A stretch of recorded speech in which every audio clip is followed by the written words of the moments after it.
o bezerro de ouro. Mas vendo o povo que Moisés tardava em descer do monte, acercou-se de Arão e disse: Levanta-te e faz os deuses que vão adiante de nós, porque quanto a este Moisés, o homem que nos tirou da terra do Egito, não sabemos o que lhe sucedeu. E Arão lhes disse: Arrancai os pendentes de ouro que estão nas orelhas de vossas mulheres e de vossos filhos e de vossas filhas e trazei-os a mim. O 4. E ele tomou das suas mãos, trabalhou o ouro com um buril e fez dele um bezerro de fundição. Eu vou pular para o 11. Para o número 11, diz assim.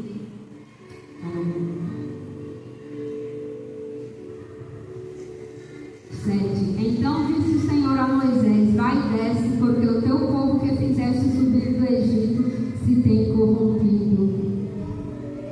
E depressa se tem desviado do caminho que eu lhe tinha ordenado. E eles fizeram para si um bezerro de fundição perante eles e se inclinaram. Ofereceram-lhe sacrifício e disseram: Estes são os teus deuses, ó Israel, que te tiraram da terra do Egito. Amém. Não desfazendo da oração que a irmã fez, mas eu gosto de fazer uma pequena oração. Senhor nosso Deus, ó meu Deus, muito obrigado, Senhor, por aqui estar, Senhor, transmissor da tua santa palavra, meu Deus. Meu Deus, fala em cada coração, Senhor, não deixando nada que eu leve comigo, Senhor. Glória seja dada ao teu nome. Eu agradeço em nome de Jesus. Irmãos, primeiramente eu quero agradecer essa oportunidade que me foi convidada, que a irmã Adriana me convidou. E eu quero falar para ela que antes dela me convidar, Deus já tinha falado comigo. Deus falou no dia de ano, quando o irmão Leonardo estava tendo oportunidades. E Deus falou para mim, né, que ele tinha me chamado para louvar e ele me chamou novamente. E eu falei: chamou de novo. E Deus falou na mesma hora para mim, no culto do círculo de oração, você vai trazer a palavra. E eu achava que o culto do círculo de oração, na verdade Deus falou, né, há 15 dias você ia trazer a palavra, que eu ia trazer a palavra. E eu disse: é no culto do círculo de oração que faltava, que ele disse no próximo culto, eu disse: no próximo culto é culto do círculo de oração. Eu disse: pronto, é certo, vai ser nesse culto que eu vou trazer a palavra. E aí, quando o pastor mudou o culto, ele falou que ia ser culto de agradecimento. Eu disse: será que aquela palavra que eu escutei era de Deus mesmo? Porque ele falou que no próximo culto, que seria o culto do círculo de oração, eu iria trazer a palavra. E aí Deus me falou mais uma vez, né? No próximo culto do círculo de oração. E eu achei que não iria ter mais o culto do círculo de oração. E aí, quando a irmã Adriana veio me chamar, ela ficou indecisa entre um e outro. Ela disse: podia ser as duas. Aí a gente ficou decidindo quem seria. E minha irmã teve um sonho, o meu pai falando para ela que ela estaria na parte de louvor. E aí, quando ela falou que Deus tinha revelado para ela que a parte dela seria a parte do louvor, que iria trazer a palavra seria eu, na mesma hora Deus me trouxe à mente o que ele tinha falado comigo no dia de ano, que seria eu que traria a palavra. E eu falei: glórias a Deus, Deus já tinha me revelado e eu não tinha falado para minha irmã. Eu disse: eu vou deixar para falar na hora que eu for pregar, porque ela me falou que Deus tinha revelado para ela que ela traria o louvor. E eu fiquei bem caladinha. Mas glória a Deus, né? Porque o nosso Deus é um Deus de maravilhas. É o Deus do ontem, do hoje e para sempre. Aleluia. Os irmãos creem que o nosso Deus ainda fala conosco hoje. Aleluia, creio. O Deus que falou aos nossos antepassados, ele continua falando. E se ele não está falando com você, busca mais, porque ele vai falar. Aleluia. Porque vai chegar a hora que ele vai falar com você. Irmãos, este capítulo de Êxodo 32, ele nos conta uma trajetória da saída do povo de Israel quando eles estavam rumo à terra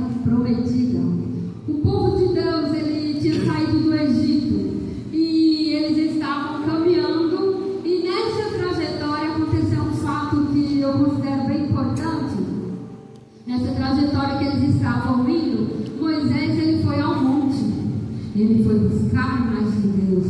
Ele estava lá e Deus estava transmitindo as leis para ele. Lá no monte, Deus iria mandar as leis que seriam os 10 mandamentos que nós chamamos. Só que teve um ponto aí. Moisés demorou 40 dias lá no monte e o povo de Israel começou a se perturbar. O povo de Israel começou a ficar estressado, vamos dizer na linguagem de hoje, com aquela demora. Isso pode acontecer conosco também. Às vezes a gente até pede oração, pede, irmãos, ora por mim que eu estou com um problema. O irmão diz, eu vou orar. Tem dia que dá vontade de dizer, irmão, o irmão está orando mesmo, porque não está mudando. Mas às vezes nós não sabemos, ele está lá falando com Deus, Deus está lá transmitindo para ele, ele ainda vai chegar, ainda vai trazer a bênção. Mas nós fazemos como o povo de Israel faz. Que demora é essa? Sabe o que está acontecendo? Moisés está demorando. Então o povo acercou Arão e diz assim: Arão, faz para nós um bezerro de ouro, faz para nós um Deus que possa nos conduzir até a terra prometida. Porque esse tal Moisés, ele sumiu, nós não sabemos dele. E nós precisamos de um Deus para nos conduzir até a terra prometida. Porém, eles se esquecem de uma coisa. Quem prometeu que eles iriam sair do Egito, tiraram ele do Egito, foi o Deus de Abraão. Aleluia. Que tirou ele do Egito sob aquela escravidão que eles viviam, sobre aquela forte humilhação, calores exaustores. Eles viviam sobre uma vida de ruína, uma vida que eles não... Uma vida que para eles eles não tinham tempo de adorar a Deus. Uma vida de escravidão severa. E eles fizeram um clamor. E Deus levantou Moisés. E o Moisés foi dar ao seu irmão Arão e resgatou o povo de Israel do Egito. E eles estavam nessa caminhada rumo à terra prometida. Porém, quando Deus foi entregar as leis, os 10 mandamentos para Moisés, para ele entregar para o povo, que justamente o povo tinha dito a Moisés: Moisés, fala você com Deus, porque nós não aguentamos ouvir a voz de Deus. Porque Deus iria falar diretamente com o povo. E o povo decidiu que a voz de Deus seria transmitida para Moisés e Moisés transmitiria para o povo. Porque eles concordaram assim. E o Moisés estava demorando lá. Como eu falei, eles acercaram Arão. Arão era um sacerdote de Deus. Eles acercaram Arão e disseram, né? A palavra de Deus não fala que Arão não discutiu, não exortou. A palavra não fala.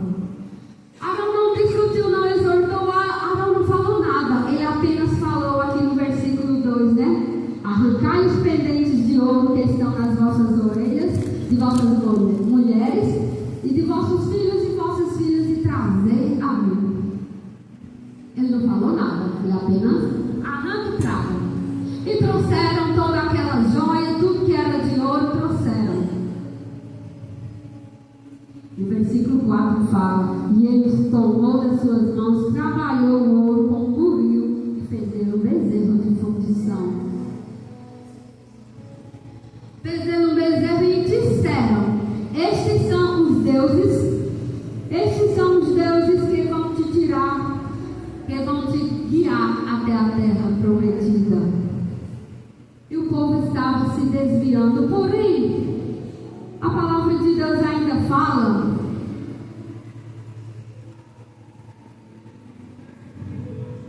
que Arão, no mesmo instante que ele fez o bezerro de ouro e falou: estes são os seus deuses que te tiraram da terra do Egito, ele fala: amanhã é dia de oferecer holocaustos ao Senhor, nosso Deus.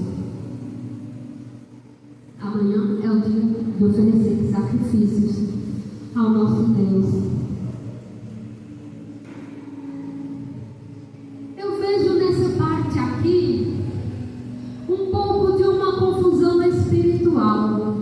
ele, na hora que ele termina de fazer o bezerro de fundição, ele diz: amanhã é o dia de oferecer sacrifícios ao Senhor.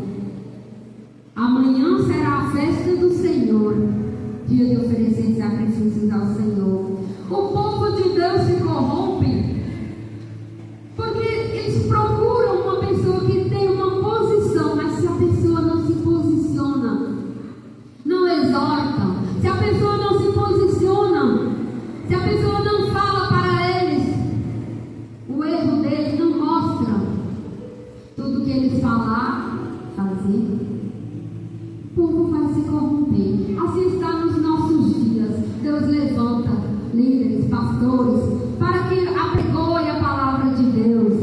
Mas às vezes, se tiver um que fale uma coisa, hoje ele faz um bezerro de fundição e amanhã ele já fala: amanhã é dia de oferecer sacrifícios ao Senhor. O povo vai ficar confuso. E o povo no outro dia levantou e fez sacrifícios ao Senhor. Como se desviaram rápido desses 40 dias, que 40 dias para ele é uma eternidade. Às vezes para nós também, aqueles 40 dias esperando para quem está precisando é muito. Porém eles esqueceram as maravilhas que eles viram no Egito. Deus fez muitas maravilhas, houve as pragas que Deus livrou o povo de Israel de todas aquelas pragas, de todo aquele poder que Deus deixou o povo de Israel, visto tudo aquilo. Eles esqueceram em apenas 40 dias. Meus amados irmãos, uma das exigências do nosso Deus é a exclusividade da fé. Uma das exigências do nosso Deus, como diz lá em Êxodo 20, eu sou o Senhor teu Deus, que te tirei da terra do Egito. Vamos ler Êxodo 20 para que não deixe dúvida para os irmãos.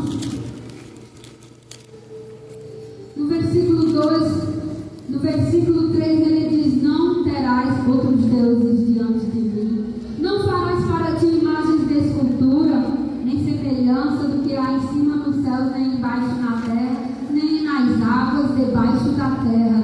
Não te curvarás a ela, nem as servirás, porque eu sou o Senhor teu Deus, Deus zeloso, que visita a iniquidade dos pais e dos filhos, até a terceira e quarta geração. Irmãos, o nosso Deus fala aqui na palavra dele. Às vezes nós estamos fazendo a obra de Deus relaxadamente. Às vezes nós estamos como o povo de Israel. Nós só sabemos esperar uma certa quantidade de tempo. Porém o nosso tempo não é o tempo de Deus. O tempo de Deus não é o nosso tempo.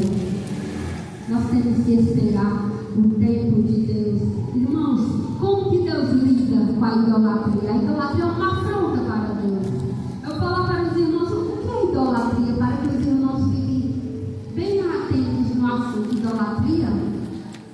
Idolatria é tudo aquilo que toma um lugar na nossa vida.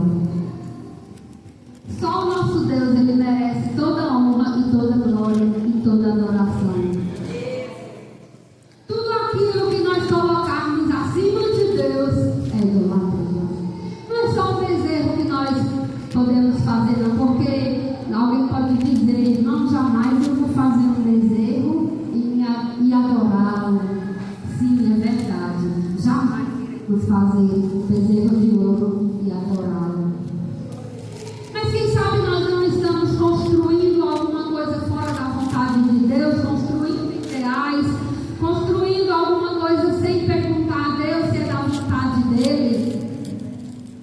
Porque tudo o que Deus não agrada, tudo aquilo o que a gente fizer que tirar a adoração exclusiva de Deus, aquilo se torna um ídolo para nós.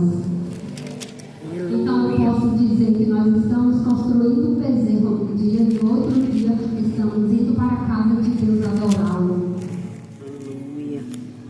colocarmos alguma coisa acima de Deus na nossa vida, nós estamos fazendo a mesma coisa que Israel. Nós estamos pecando. É tempo de consertar com o nosso Deus. É Aleluia! tempo de buscar a Deus. Aleluia! É tempo de procurar em nossas vidas o que está errado. Aleluia, glória a Deus. E o que é um ídolo? Um ídolo é uma imagem de fundição criada por mãos humanas. E a pessoa atribui poderes de uma divindade para um certo ídolo.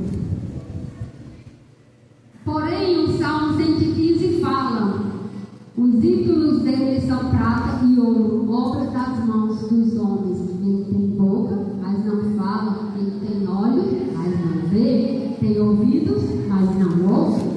Nariz tem, mas não cheiram. Nem são alcançados em sua garganta. Eles têm mãos, mas não apalpam. Eles têm pés, mas não andam.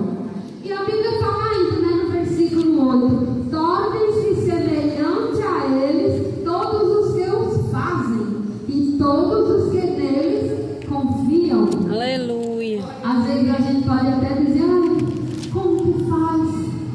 Trabalho, não vê resultado. Falo, ninguém me ouve. Irmão, onde está o teu Deus? Onde está? Ou será que eu deveria perguntar onde está o nosso ídolo? Então eu vou perguntar: onde está o teu tesouro? Aí você vai me dizer onde está o teu tesouro, e ali eu vou saber onde está o teu coração. Porque ali onde estiver o teu tesouro, ali estará também o teu coração. Aleluia, glória a Não Deus. importa se é prata ou ouro, se você colocar acima de Deus, ali é o teu ídolo. Se você der mais importância a esse algo ou alguém, ali é o seu ídolo. E o que é uma idolatria, irmãos? Idolatria não é somente você se curvar a uma imagem de fundição. Como eu falei, é uma das principais exigências do nosso Deus, é a exclusividade da fé. Porque nós temos que colocar a nossa fé somente no nosso Deus. Aleluia. Não adianta nós termos fé numa simpatia. Ai, irmão, a lua está crescente, vamos cortar o cabelo. Ai, irmão, coloca a vassoura aqui para a visita ir embora. Ai, irmão, faz isso. Nós estamos colocando a nossa fé em algo ou alguém que não é Deus. Nós estamos dando mais importância a este algo ou este alguém que não é o nosso Deus. Não é o Deus de Abraão, Isaac e Jacó. Então, eu quero dizer que este algo ou alguém está se tornando o nosso ídolo. Quando temos algo ou alguém, gastamos muito recurso, perdemos muito tempo, damos uma importância enorme, mais do que a buscar a palavra de Deus, mais do que louvar os hinos do nosso Deus. Eu estou um pouco rouca desde ontem, eu estou um pouco rouca, por isso que eu estou falando pausadamente, porque eu estou com a garganta muito ruim, mas eu não quero deixar de trazer o que Deus tem para a igreja de Deus. Glória a Deus. Irmãos, a idolatria também pode estar na vida do cristão. Mas como assim, irmão? A idolatria na vida do cristão? Mas se o cristão tem Deus como seu único ídolo, como seu único Deus, irmãos, em 1 Coríntios, no capítulo 10, versículo 14, Paulo escreve à igreja de Coríntios: amados irmãos, fugir da idolatria. Por que será? Porque a idolatria estava entrando na igreja, estava embargando os irmãos. E não tem aquele comichão que entra no ouvido e a pessoa para de escutar a voz de Deus, para de ver a palavra de Deus, para de louvar a Deus, e fica um cristão morto. Quando nós deixamos o inimigo entrar nas nossas vidas, quando nós estamos desobedecendo a Deus. Quando Paulo falou, ele acertou. Porque muitas vezes o ser humano, ele não faz só prata e ouro o seu ídolo. Às vezes ele faz um objeto que para muitos não tem importância, mas irmãos, aqui tem uma importância sentimental. Não é meu marido, é minha irmã, é minha filha, é meu pai, é minha mãe, seja quem for. Se você der mais importância, mais prioridade do que você dá a Deus, é seu ídolo.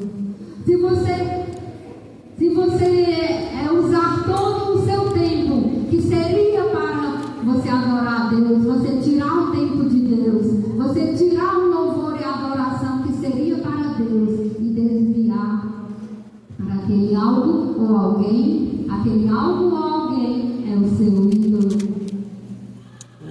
Por isso devemos vigiar, irmãos, devemos ter zelo.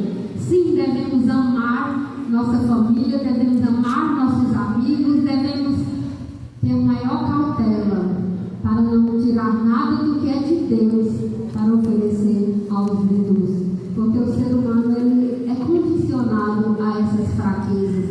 O ser humano ele é condicionado a pegar um bem material e dali fazer o seu Deus, dali fazer o seu ídolo, ou às vezes um cargo, ou às vezes uma profissão, um estudo, seja lá quem for.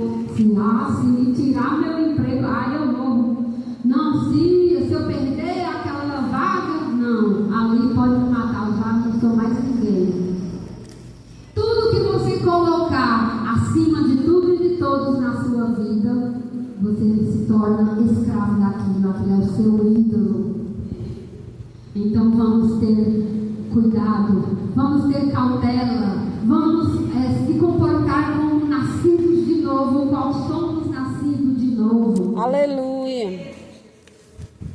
Sempre que você colocar alguém num pedestal e essa pessoa subir muito, ali vem uma seta. E o inimigo ele vai querer, através daquela seta, ele vai querer usar a sua mente.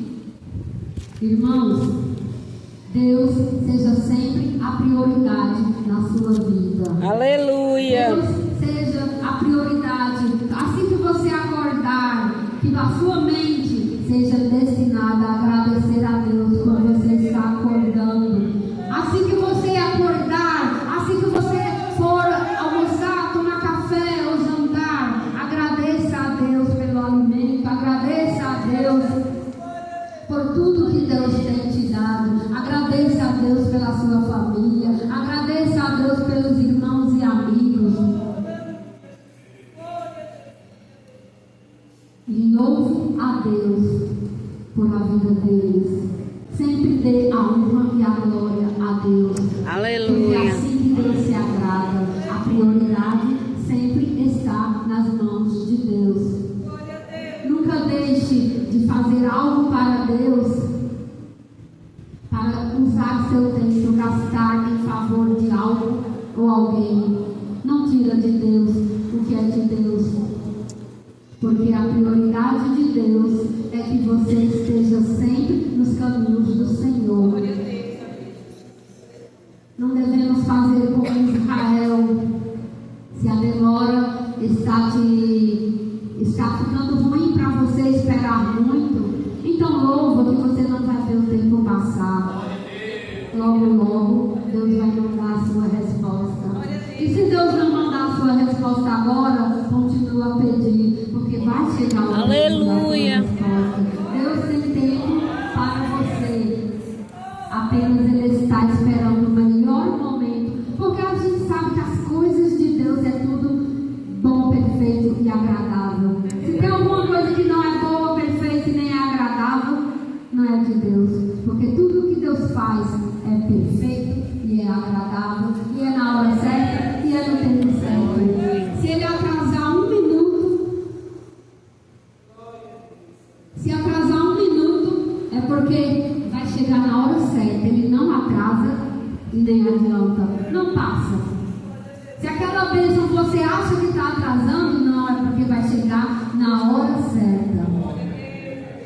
Nós somos separados do mundo, nós devemos ser santos e não santos com uma auréola na cabeça, porque nós não somos, nós não fazemos milagres. Tudo que nós fazemos é em nome do Senhor Jesus.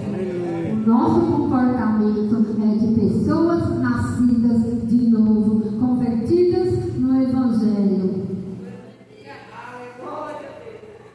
A idolatria não deve fazer parte da nossa vida.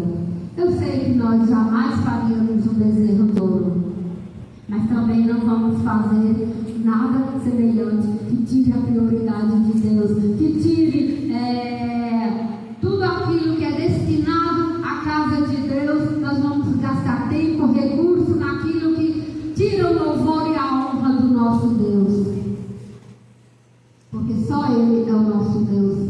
Ele tirou o povo de Israel da terra do Egito, e o povo de Israel já estava dando a honra e a glória a um bezerro de ouro. E não foi esse bezerro de ouro que tirou eles, mas eles estavam cegos, eles esqueceram de Deus. E a Bíblia fala, né, 1 Samuel 15, 23, que o pecado da rebelião é igual da feitiçaria. Desobedientes, obstinados, de coração duro. Os irmãos podem dizer: como assim, gente? Obstinado? A obsessão é aquela pessoa que se recusa em aceitar a palavra de Deus, e a vontade de persistir no erro, mesmo após tentativas que o Espírito Santo convence aquela pessoa, a pessoa fica obstinada no erro.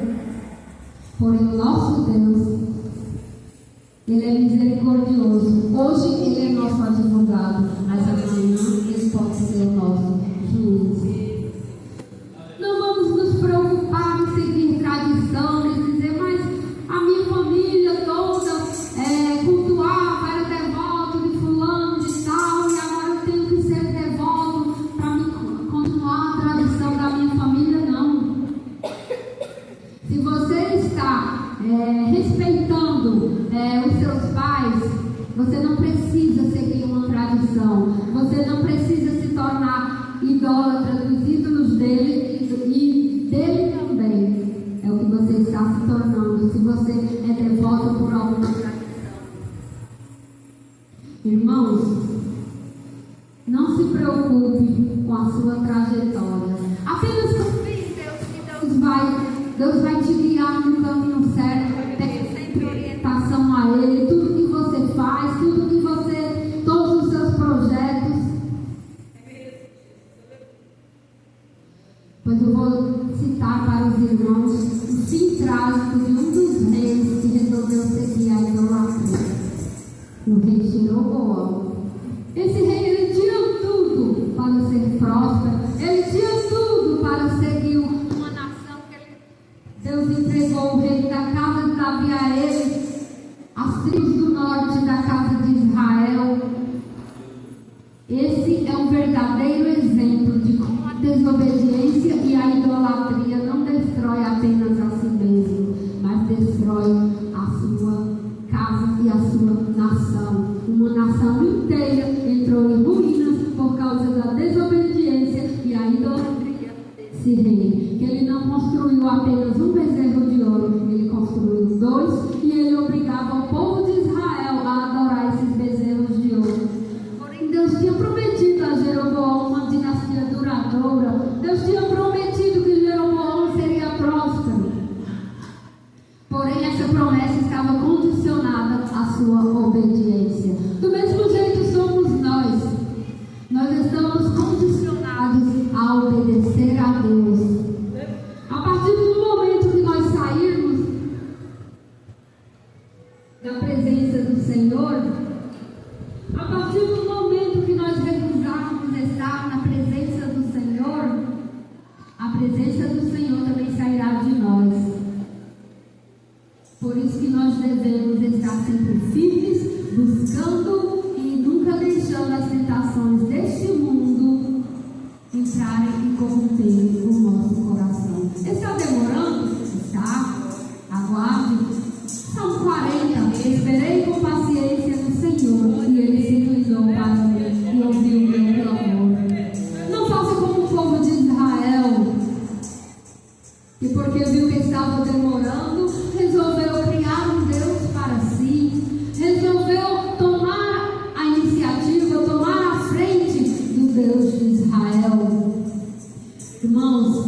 do fim trágico do rei Jeroboão.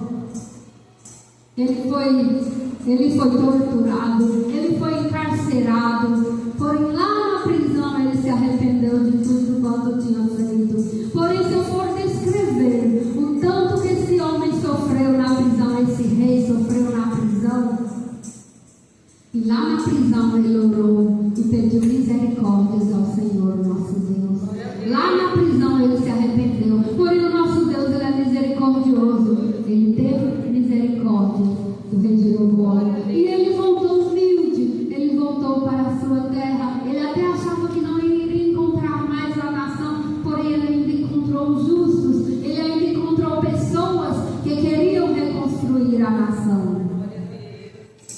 Ele ainda encontrou a fé de muitos que ainda não tinham sido mortos por ele mesmo ou amando dele mesmo. Quando ele foi encarcerado pela Assíria, já foi plano de Deus para que o povo de Israel fosse salvo. Porque aquele rei estava maltratando e exterminando as tribos de Israel, as tribos do norte de Israel. Glória seja dada ao nosso Deus. Porém, o nosso Deus, ele é Deus misericordioso. E assim como ele usou de misericórdia, hoje ele estende a sua misericórdia a nós. Nós pecamos todos os dias, nós erramos todos os dias. Talvez o nosso pecado não seja um pecado de idolatria, como o povo de Israel, como o rei Jeroboão, mas nós pecamos e estamos semelhantes a esses pecados. Como a Bíblia fala, né, que a rebelião é como o pecado de feitiçaria, e a feitiçaria é como a idolatria. Então, se nós desobedecemos a palavra de Deus, nós estamos no pecado da idolatria, nós estamos nos corrompendo. Porém, irmãos, como foi falado hoje, ainda há tempo, a porta da graça ainda está aberta. Aleluia. Converta-se ao Senhor ainda enquanto há tempo. Ainda que os vossos pecados sejam como a escarlate, o nosso Deus, como ele fala lá em Isaías, né? Ele tornará branco como a lã. Então, nosso Deus está aqui hoje. E hoje, irmãos, desde o início do culto, Deus vem falando. Deus fala de muitas maneiras, fala através do louvor, fala através da palavra, Deus fala através de tudo. Nós devemos deixar nossas vestes brancas, imaculadas, sem nenhuma mácula. Deixar nossas vestes esperando aquele grande dia. Glória seja dada ao nosso Deus. Porque naquele grande dia ele virá. Mas ele não virá mais como nosso advogado. Ele será o juiz daqueles que erraram. Ele será o juiz daqueles que desobedeceram a sua santa palavra. E que nós sejamos contados como santos fiéis. Não santos daquele que colocam em um pedestal e faz milagres. Não, nosso santo é porque nós somos separados do mundo. Nós somos santos para viver e servir a Deus, fazer a vontade dele. Nós não fazemos milagres porque o único que ressuscitou dos mortos, dentre os mortos, é Jesus Cristo, e ele hoje está à direita de Deus. Ele intercedendo ao nosso favor, o Espírito Santo intercede por nós com gemidos inexprimíveis, e nós somos filhos de Deus. Nós não somos mais criaturas. Então vamos obedecer ao nosso Deus, sermos guiados por Ele, porque assim é a vontade dele, que a gente tenha uma vida nessa terra sempre sob a sua proteção, porque ele nos protege de tudo, né? Como diz lá no Salmo 91, né? Nenhum mal nos susterá, praga nenhuma chegará à nossa tenda, porque ele está nos protegendo, ele está nos guardando. Irmãos, eu quero pedir desculpa que eu já me estendi um pouco, e eu quero agradecer a minha oportunidade, e que Deus abençoe ricamente a cada irmão. Glória seja